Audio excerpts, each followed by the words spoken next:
is GRIP, and it stands for Grieve in Peace. And one of the reasons why I named it that was because when people die, we always say, "Hey, rest in peace, rest in peace." When the living is still left over, it's what do you say to them? So one of my things is, well, grieve in peace while picking up the pieces. We all are gonna die. We all are gonna die. We all are gonna die. We all are gonna die. Why don't we help each other prepare for it? Without death, there could not be life. I'm talking about end of life conversations, conversations about the end of life. Death and dying, grief and loss, conversations about the end of life. Welcome back, everyone, to End of Life Conversations. I am the Reverend Mother Annalouiza here in Sacred Space with Crystal Pennic, who is also known as Little Sister Chris and your grief therapist on her podcast. She is a native of Nashville and a graduate of both the University of Memphis and Trevecca Nazarene University. Crystal has a long history in the mental health field dating back to 2005. She began her work in a group home setting with at-risk youth and has since served in various roles, including community-based mental health, school-based therapy, and as a behavioral health consultant in a medical clinic. Her passion for grief, loss, and bereavement deepened during her role as a therapist and Handle with Care coordinator with the Metro Nashville Police Department. She also trained both civilian and sworn employees on the symptoms of trauma, that is grief, to help mitigate re-traumatizing youth in schools and the wider community. Wow, so cool. Yeah. Such good stuff. Thank you. It's so good you could join us today. And Thank I you. am Reverend Wakil David Matthews, and I'm really glad to welcome Crystal. So she also speaks openly about her own sibling grief on her podcast, The Grip Spot, which stands for Grieve in Peace while picking up the pieces. On the podcast, she sheds light on the marathon journey of grief, which many of us are familiar with.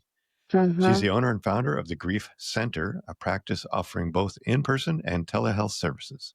The center reflects her lifelong mission to walk with grieving individuals and communities as they navigate loss, healing, and hope. And all of this will be in our podcast notes, so you can reach out to her later. So thank you again, Crystal. Welcome. Yeah, you. so cool. Yeah. We like to begin and just get a feel for when people first became aware of death. Can you tell us a little bit about that in your life? Yes, yes. First death outside of watching Disney and trying to figure out when all dogs go to heaven. That was my first experience with a dog grief.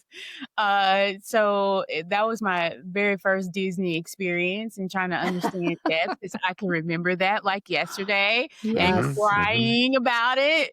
Yeah. No, I remember that, but my grandmother really started it off and her mother around the same time. So around the early 90s is when I started to notice the absoluteness of grief and the absoluteness of death with my Mm. dad's mom and my dad's grandmother. And from that time, there was a string of deaths. It's like my dad's side of the family, all the sisters just decided to just die together. So they're like, "Oh, you going Oh, too? I'm going too." So they just decided to go together. So oh, Thelma Wow. and that Louise it. yeah, that was the beginning. Okay. Wow. Fascinating. Yeah, that's Mhm. really amazing that that would have happened in that way. And so thank you for sharing that. Mhm. Yeah, so Disney was the formative moment of recognizing that something has happened, Mhm. and Mhm. then the sisters, hand in hand, decided to leave this plane.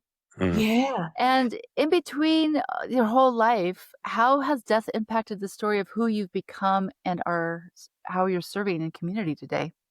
Yes. So the death that really shifted my entire, I tell everybody, my entire DNA was Mhm. the death of my brother. My brother was diagnosed with leukemia, as a 17-year-old. It was September 13th, 1996 when he was diagnosed. I remember it like it was yesterday. That was Mm. also the day that we heard Tupac had died, and my brother was a huge Mhm. Tupac fan, and we just didn't understand what was going on when he was Mhm. diagnosed with cancer. Oncology was not something that we knew was in our vernacular or anything. Mhm. That day, everything turned dark. Everything turned Mhm. in gray. Mhm. September Mhm. still feels Mhm. just in the atmosphere, and we're about to come into Mhm. September, and I just feel like everything changes in September. Mm. So ALL, which is the form of leukemia, is aggressive, and he was diagnosed in September and then died April the 10th of 1997, just less than 30 days from his 18th birthday. He had just turned 18 on March 18th and passed on April the 10th. Um, and we watched him just suffer, and just having a conversation with a 17 and then turned 18-year-old, having conversation with a young man as a 14-year-old, because I was younger sister, I was little sister, Wow. and having a conversation with him about, being tired, and my brother Mm. having that conversation with my dad too. "I am tired," and my dad resonated with that because the sisters, Mhm. when Right. when they left out and when my grandmother left out, that's something they said, "I am tired. I wanna go home." And it Wow. wasn't like we knew it wasn't the location where we live, it was a different home. So Mhm. that was a conversation my brother would start having with myself and my Yeah. Wow. Phew, that's intense. Wow. Well, and tell us more about where that has led you, the work you're doing now. Yeah. So like in the bio, I am the owner of the Grief Center here in Nashville, Tennessee, and it was a journey to get here. Hmm. So 1997 was a long way away, and sometimes it does feel like it was yesterday. And we Mhm. just had 28 years of his passing. I was 14. I am now 43. Mm. And in that time of adjusting to childhood bereavement, which I did not know put me at risk of so many things like mental health disability, substance use and abuse, suicide. It put me in all of those risk factors. Mm. Mm. I was a young griever in a big high school. 2,200 students was in this high school, and I remember having a conversation one time with a guidance counselor, and she told me with my grades that I was not gonna graduate from high school. So I Mm. was struggling through geometry. Algebra was next. I was gonna struggle through that. I had Latin. I don't know why I decided to do Latin. I stuck with it. And so I was a solid maybe D student, solid Mm. D, just grieving, and it broke my heart when she told me that I was not gonna graduate. Mhm. So, I from that era did end up graduating. I graduated with my class, and then I was accepted into Hmm. college, in the college that I wanted to go to, All and right. they accepted me and went to college. Took an extra year. I was there for 5 years, graduated, and then decided to work in the field. Didn't know exactly where I wanted to land. I know I worked with youth, and I loved working with youth. And then grad school happened and graduated from grad school and moved to a different state, started working in school-based, really loved it, decided to get licensed, and was licensed right in 2020, right as the pandemic, Mm. got my license in the mail. It's like, good timing. So, grief work as a therapist, I ran from that work. It did make me very tired. At one point, Mm. my dad and I and my mom we did a grief share group with our church, and I Mm. was able to do it, but at the same time, I didn't really wanna do it. But it Mm. wasn't until I worked with Metro Nashville Police Department, and I was working with victims of crime and Mhm. young victims of crime and families of crime where I saw you know what? It's time to stop running from this work. It's also time Mhm. on work and get into therapy. Mhm. So I Mm. therapy, was also working with young victims, and that's where it was like, this is the niche that was chosen for me. I didn't choose it, it chose me. So Mhm. that's Mhm. where I am today after having my own running and my own denial, my own pains, and still continue to have those pains in different Mhm. grief still. So Mhm. that landed me right where I am today at the grief center. Oh, well, Wow. first, I wanted to say I wanna honor your sacred journey Yeah. Thank because, yes, you were chosen, you. Mhm. and you were trained in real life, and that's what makes you really, like, potent for all those kids out there who Yeah. you're in Yeah. Yeah. because it's a lived Yeah. experience, so I bow down to you in your Yeah. heart. Same. Thank you so Same. much. Yeah. Thank Yeah. Yeah. Yeah. I'd actually like to hear a little bit more, if you could, about the like how that what does that look like in day to day working with people in that way? Mhm. Yes, yes. I love working with people in grief. And right before this call, I had a client who lost a son. And Mm. just sitting with someone, not having the answers because you're not gonna have the answer. It's Right. very Right. acute, it just happened. So it's very acute, and I'm just need to know, did you eat today? I wanna Mhm. know, did you drink water today? Because Mm. Mhm. what we see is in these moments is you don't wanna eat anything and you Mhm. don't wanna drink anything. Do you have supports? Do you have people around you? Because one thing we don't want to happen is you get in the car and have an accident or have an incident, Mhm. and another thing we don't wanna see is going into the hospital because you're dehydrated or malnourished or didn't take your medicine. Mhm. You're not gonna think of it. You're not Mhm. Mhm. foggy of it, the fogginess of it, the shock of it, that you're not gonna think about nourishing yourself. You just are in a shell, and Yeah. when you're in war Mhm. happens, you're in a shell of yourself, and all of those things about nurturing ourselves will not come to us, sometimes for a long time, at Yeah. least That's 3 right. months, like, where you'd be like, "Oh, I haven't felt hungry in 6 months." Mhm. A shell of myself, Mm. Mhm. in brain science, I'm really nerd out on brain science and trauma, and basically that is meant for you so it won't kill you. Yeah. Your Mhm. functions are just to go in autopilot, your brain is not thinking like it normally would, that's why memory Mm. loss is huge, Yeah.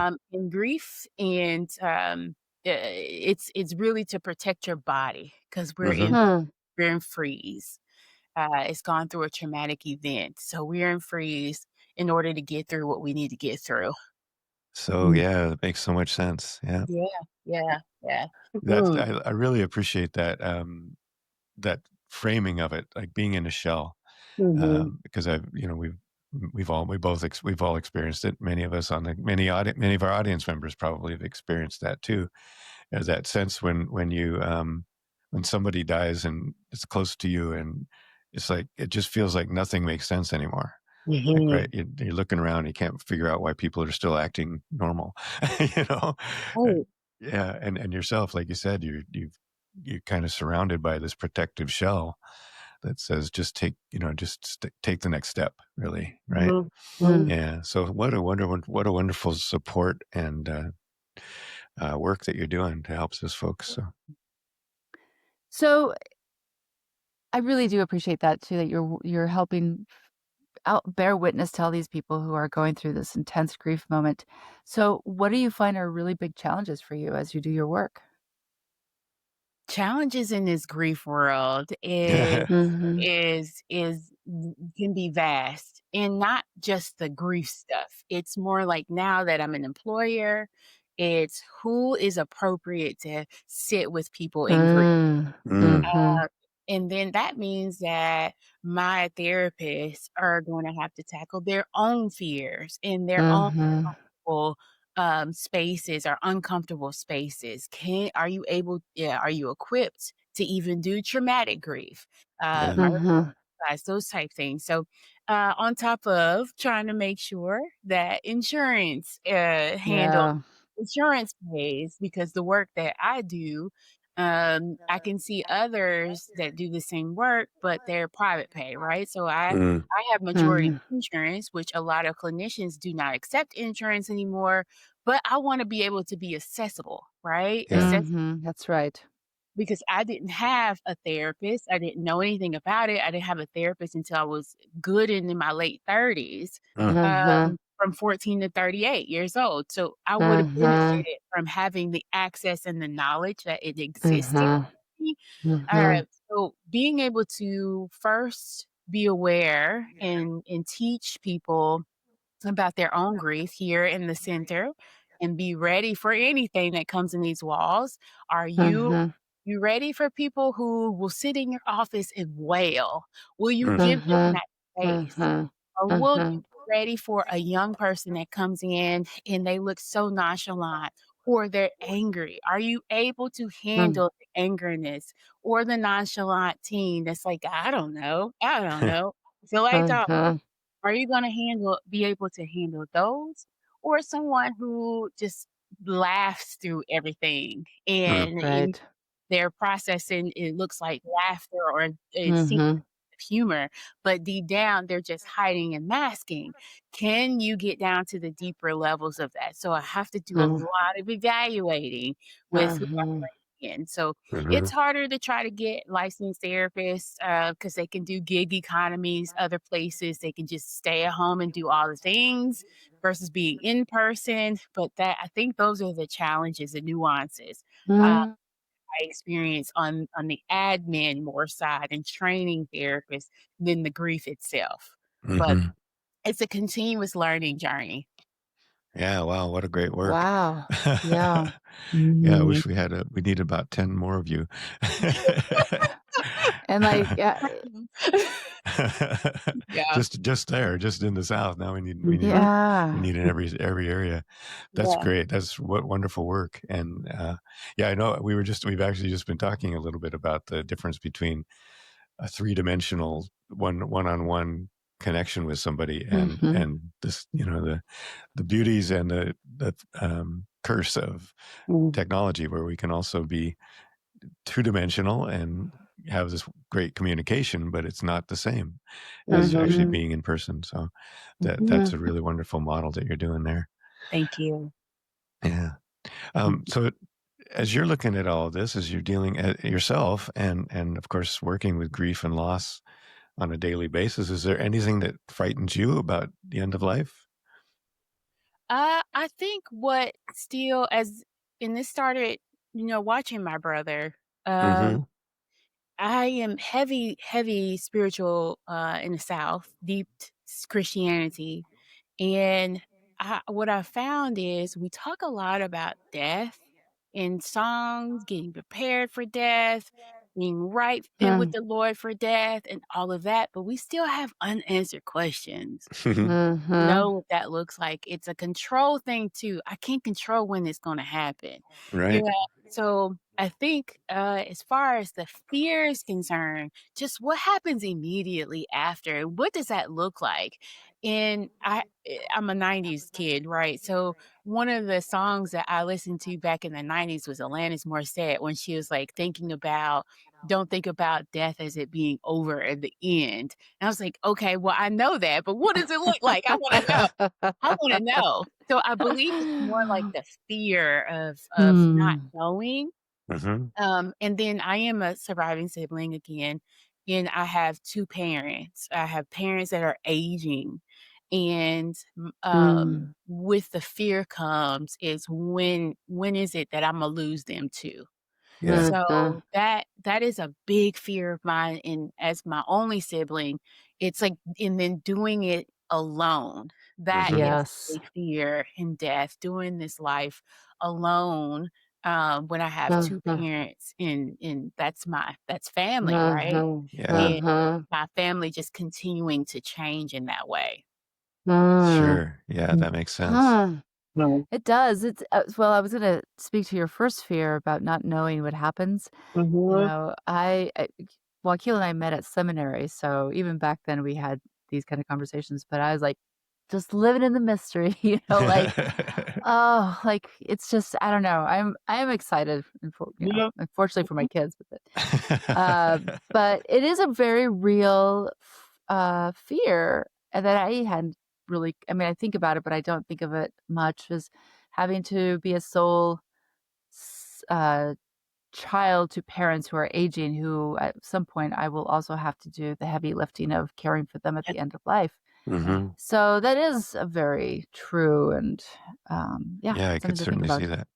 Yeah, I mean, I even Mhm. in my case, where when my parents died, my brothers were still here, but they were pretty much checked out. They were like the person you mentioned that just kind of, I'm not going to think about this. Uh, Mhm. and so it really was almost like being a single, Yeah. one person, Mhm. because it was really all up to me to Mhm. deal with. And I Mhm. was the one person who, wasn't connected to their particular religion, but there it was, you get to your job. And so I think that might have been, well, it certainly was, as we talk about, important in my path going forward, Mhm. to realize how important that is and how much people aren't ready for it. So, Yeah. Mhm. uh, Yeah.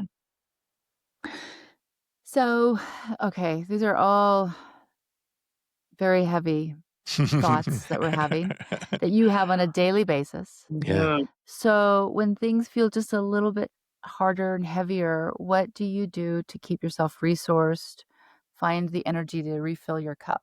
yeah, Yeah, really good question because as a new employer and seeing clients, it got to be a bit much this year. yeah, And I could feel myself in a spiral. I could feel it coming. I am a person that really enjoys going to the water. I mhm, Mm. have to have it's a non-negotiable. I have to go to the ocean. And mhm, I have Mhm. been thinking about going since April. I was gonna go in April to Florida. I normally have a routine where I drive from Nashville to the Pensacola area, which is about 7 hours for me, and I love it because my family is in Alabama area, in Montgomery, Alabama, so I can make some stops and things like that on the way to Mm. Pensacola. So very cool. I make this trip about once or twice a year. Now that I'm an employer, it's harder to get away. So I have Mm. Right. prolonged it a bit, and I could tell in just me in making mistakes, careless mistakes, and I Mm. couldn't think clearly. I was Mhm. like, I need to be able to step away. Yeah. And Mhm. I did. I went to the ocean. This time went to Fort Walton Beach, Destin area. And when I tell you being in the water for me is very spiritual, it is Mhm. a connection that I have. I say my best prayers in the water. I Hmm. cry my best tears in the water. Yeah. It is something that I have to be able to do. And that's Yeah. just Mm. once a year, right? Once or twice a Mhm. year. But that is a decision maker right there that once I come back differently. Hmm. Hmm. Mhm. And so I Mhm. have to have water, and then I'm now, I have my own therapist. She is trained in the intervention called brain spotting, and Mm. brain Mm. spotting heals the brain. And Mhm. how she operates, she gives me 2 hours at a time. I need it. She knows I'm a business owner. She knows I do the podcast. She knows I do all these things. And she said, "Okay, so let's just do 2 hour Mm. sessions." And Mhm. I was like, "Yes, ma'am." In Yes, there. please. Yes, and immediately it took me no time to feel comfortable with her. I walked in Mhm. her office the first day and sat on her couch and put on a blanket and just Hmm. leaned back. Like, "I told you I need a Mm. safe place to land." And she's like, "Well, let's get Mhm. started." And Mm. so she has been a good Mm. addition in Mhm. my life, and Yeah. I Right. am so blessed to have a Mhm. therapist who is right there with me, understanding she's also a business owner. She has lost parents before, and so she can speak into my situation. So it's been really Mhm. yeah, really good. Yeah. Mhm. Oh, That's so important. God, yeah, God bless her, because we Yeah. do Yeah. all need a very good therapist. Yeah. Mhm. I got Exactly. one too. I've got one Yeah. too. Yeah. Yeah. And if you wouldn't mind me sharing a gift with you too, I really want you to have more sea salt around you because it is very important. But you know, I was trained with this person who insisted that every day I had to bless myself with water and cleanse Mm. myself to get rid of anything that wasn't of service. Oh, And so I would say to you, an Epsom salt foot bath every night might be what you need, how you can connect yeah. with There you that go. cleansing because it's a cleansing. It's the sea Yes. salt, it's the acknowledging that the water is the holder of all of who you can be and are and have been. And so if you can't get to the beach, like find ways that, Make the you can Yes. still beach. connect. Yeah, Yeah. Thank connect with Bring that the water because bring the beach to it's you. important. Yeah, it Yeah, that's is. a great idea. Yeah, I also really think it's wonderful and something I'd really want to emphasize for the audience is that to find somebody who you can spend time with, if it's a therapist, if and some people maybe can't afford a therapist, but Mhm. there's going to be, there's ministers, there's Yep. spiritual Spiritual directors, directors. yeah, Mhm. there's doulas, there's a lot of different people out there who are trained Mhm. and can Mhm. be there for you in a compassionate, listening way. Mhm. So important to have that in your life, as you pointed out, Mhm. especially, of course, especially if you're trying to run a business and or Mhm. just life in general can generally Mhm. be overwhelming for anybody. But yeah, thanks Mhm. for making that point. I think that's so important. Mhm. Mhm. Yeah, that's great. What a great plan. And I got to tell you, this funny story is that I made that same trip from Florida to Nashville the other direction by accident because we missed the plane. Oh, We're like, oh dang, it was on like New Year's Day or something. We'd oh, missed the man. plane. We're like, Mhm. okay, I guess we're driving. So Mhm. anyway, it was beautiful until it got dark, and then it was like, ah, this is such a long drive. Yes, yes. But we really enjoyed Nashville. Yeah. Anyway, is there anything you wish we had asked you? Anything else you'd like to share with us? Yeah, I will share with you my Grip Spot podcast. Yeah. Mhm. I started the podcast in 2019 under a different name, which was Surviving Sibling Loss, the Forgotten Mm. Mourners Mhm. podcast. And it was Mhm. just me in my kitchen, on my phone, eating, and I said, Mhm. "Breakfast with Little Sister." Oh, And nice. I Mhm. was just thinking, let me be able to express now that I'm grown and I'm in my own house, in Mm. my own state. Mm-hmm. Mm-hmm. Let me express the words that I didn't have as a young person and just talk it out, talk it out. Wow. And so I would just talk to myself basically, not who would listen or didn't even really care, and would put out episodes about once a month and Mm-hmm. just talk about all the things that I thought about from at the age I was then to back to I was 14 years old. And what I noticed was some people started emailing me. And I had the first person that emailed me, she lives in Canada. Mm. And Hmm. if Erla ever listens to this, I just thank her for reaching out to me, all the way from Canada. She is also a surviving sibling, and Mm-hmm. she Mm. said she couldn't sleep, and she found my podcast and listened to it Mm. voice, and that was in 2019, and I still hear from Erla now. I met her in Mhm. person at a Compassionate Friends, conference last year. Hmm. Uh, another young lady I met, her name is Maggie, that's my other sibling. I met her, she Mm-hmm. sent me some emails and things like that, but they have all been on my podcast. Mhm. So I started out audio only. In 2022, I decided to go on YouTube and do video, and then decided to do some in person Mm. Mm. people. So I started out just doing all sibling interviews and all of that, and then my own story. And then because I'm a licensed therapist, I just started to open it up not just for siblings, but everybody's healing experience. Yeah. Yes. Father, mother, Mhm. sister, brother, all open it up to grief. So that's why I changed the name to the Grip Spot. So I love that. Mm. is GRIP and it stands for Grieve in Peace. And Mhm. one of the reasons why I named it that was because when people die, we always say, "Hey, rest in peace, rest in Mm-hmm. peace." Mhm. When the living is still left over, it's what do you say to them? Mhm. So one of my things is, well, grieve in peace. Grieve in Mhm. peace while Mm. picking up the Oh, pieces. So beautiful. so Wow. beautiful. Yeah. Mhm. Yeah. And it doesn't always mean that it's Mm. peaceful, in order sometimes in a lot of countries, in order to get peace, there's war, right? Mm. There's rest. And so in order to get to the peaceful spaces, there's gotta be some unrest. So Yeah. grieve Mhm. peace. Mhm. Mhm. Oh, thank you for that. The Yeah. spirit definitely moved with that language because Yeah. we have been lacking something to say to the person who is left behind. Yeah. We Mhm. really have. Yeah. Mhm. Grieve in peace. I love Yeah. that. Mm. Mhm. Great. So good. Yeah. And we actually, and maybe we can come be on your podcast sometime. That would be Yeah, fun. yeah, of course. I would love it. Yeah. Mhm. Yeah, we love trading podcasts. That's one of our fun things to do.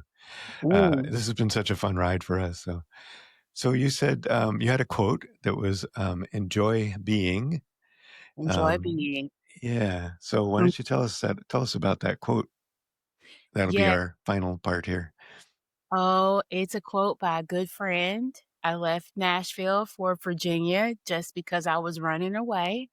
I Hmm. was quite tired of being in Nashville with my family. My parents were divorcing and finally had gotten divorced after grad school, and I was just tired. And Mm-hmm. so I left and worked in a place called Pulaski, Virginia. Hmm. Very rural, nothing Hmm. like Nashville at all, culture shock completely. And the friend that I met there, I worked with her. Her name is Laura.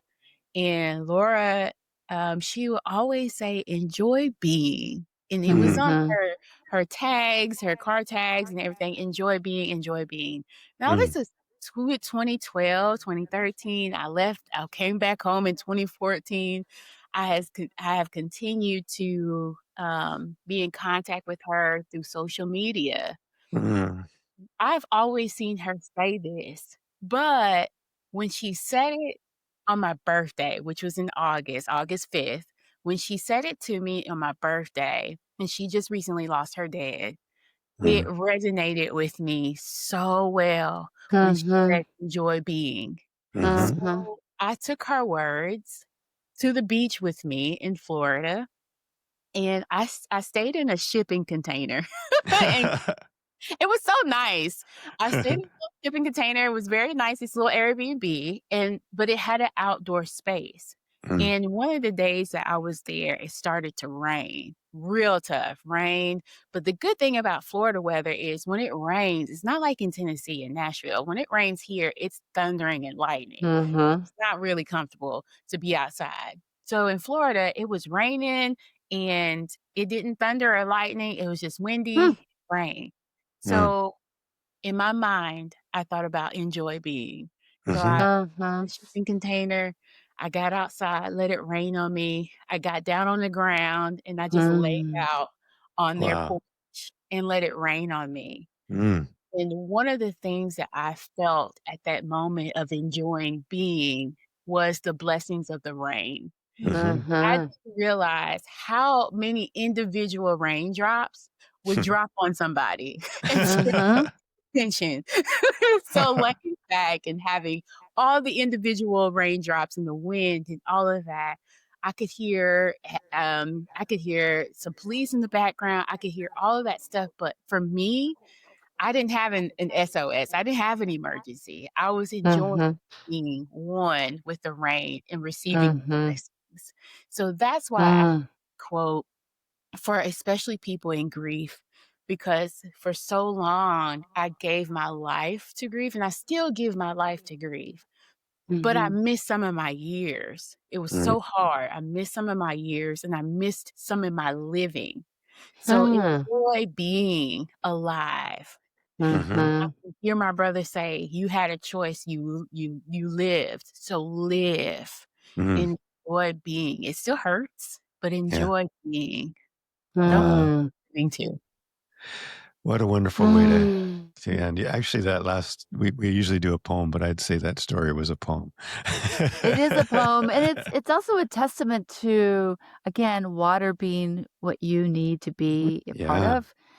Yeah. You need to, like, sprinkle water on yourself every day because it Yeah. is powerful for you. It is so powerful. It is such a protectress. It is. It Yeah, is. yeah. Oh, I so think you could lovely. just put a shower in your business, just before you. Right? Outdoor shower would be great too. Yeah. Mhm. All right. Oh, I love Well, this. thank you again so much, Crystal. I really appreciate you, and I really appreciate Oh, you coming and yes. talking to us. And we'll be in touch. We'll let you know when this goes live, and tell all your friends. Yes. Yeah, we're always looking for a good story. So Yep, and blessings on your journey. Like, Thank yeah, you. may God just, mark your steps and keep you safe because it hmm is so lovely yeah, I what you're yeah. doing. appreciate It's it. so needed. Such an Yeah. honor. Take Mhm. care. Thank you, guys. Bye. Bye. Thank you for joining us today. Please stick around after the credits for our afterthoughts, and it helps our numbers if you stay until the end. We want to thank my children, Nate, Vivian, Nina, and her fiance Asher, for the excellent opening song, and a special thanks to our awesome editor, Sam Zemke, who is also a guest on our podcast. You can listen to him on Season 4, Episode 5. Also, thank you to Charles Heaston, the composer of the original music you are listening to now. And of course, thanks to you, our audience, and all of our amazing guests. Please come back next week for another great episode. Share this with your friends, family, and community. We hope you will subscribe and follow us on YouTube, Facebook, Instagram, Blue Sky, and Substack. Each guest's additional information will be found in the podcast notes. And of course, if you have a good end-of-life story to share, please reach out. We are always eager to hear from you. Okay. Wow. So cool. What an important thing to deal with, to sibling loss to begin with, but also Yeah, we've never trauma. had that. We've never had a Yeah. sibling loss, like, Person. professional. Yeah. Mhm. And to have a place where people can come and have therapists and somebody who's an expert and knows this stuff. And wow, what a great model. I hope we can encourage that model elsewhere. I know, and I'm also really curious, a lot of the folks that we speak to, if they're working in, like, a corporate medical industry kind of place, they're probably getting insurance Mm-hmm. as a way to get paid, but a great many of our folks whom we talk to are kind of doing it on their own. Yeah. And I appreciate that, as it's a really heavy lift to do insurance, Yes, it but is. she's doing it because it does give people access to her, Yeah. which I feel like that is actually a really great role model to support and talk about and see who else is doing that, because we really do need more people to have access to Yeah, bereavement, exactly. grief, Mm-hmm. therapy. Yeah.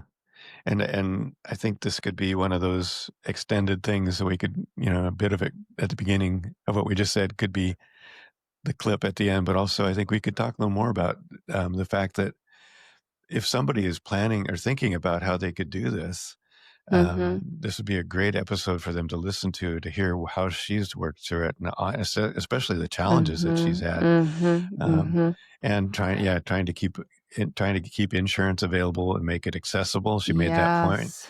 So important because Well, and finding people who can actually do the work, that was a big right? challenge. Yeah. And we've had, many people talk to us about accessibility and affordability. So this is something, again, people could be working on in their own community. How do I create something like this that would be a support for sibling loss or for trauma in general, for grief in general? And how would I do that in a way that would have integrity and would have people who knew what they were doing and would That's be right. affordable? And that, maybe it comes back to the idea of a nonprofit that supports people and that kind of thing. But yeah, so There's so much work to do. yeah, it never ends. Well, and at the end too, it seems like the model is capitalism cannot have its hooks on all of us, because we are so many who have gifts to share with people. We're so many who have a heart to support those who are going through really Yeah, bad trauma, grief, bereavement. I mean, so many of us, but yeah, we still need to put bread on the table. So Hmm. how do we collectively say this is enough? Our Yeah. death process is so sacred. Hmm. We need to just show up and support somehow. I love the gift economy idea that we've talked about Mhm, before. mhm, Just this sense of could we create a way to support each other? You know, bring me a dozen eggs and I'll spend a half mhm, an hour with you or something. mhm. Yeah, Things like that, and just sort of make it that. We had the one person who was doing some great work, and she just said, I'm willing and want to do this as much as possible in a gift economy way because I have enough. You mhm. know, of course, Yeah, our way of living in this culture is supported through cash money, right? So right. it's a lift, like you said, it's a big lift to find your way through that and find your way to make that work. So Yeah, lots of choice, a lot of choices, a lot of work we could all do to try to figure out how that works and how we could make it yeah, affordable and accessible for people who need it. And there's that's right. no lack of people who need it. No lack, and there will be more people who Yeah, need it. yeah, So, yes. yeah. Well, good. Well, yet another wonderful soul that we have intersected with. We are so blessed. We are so We blessed. are.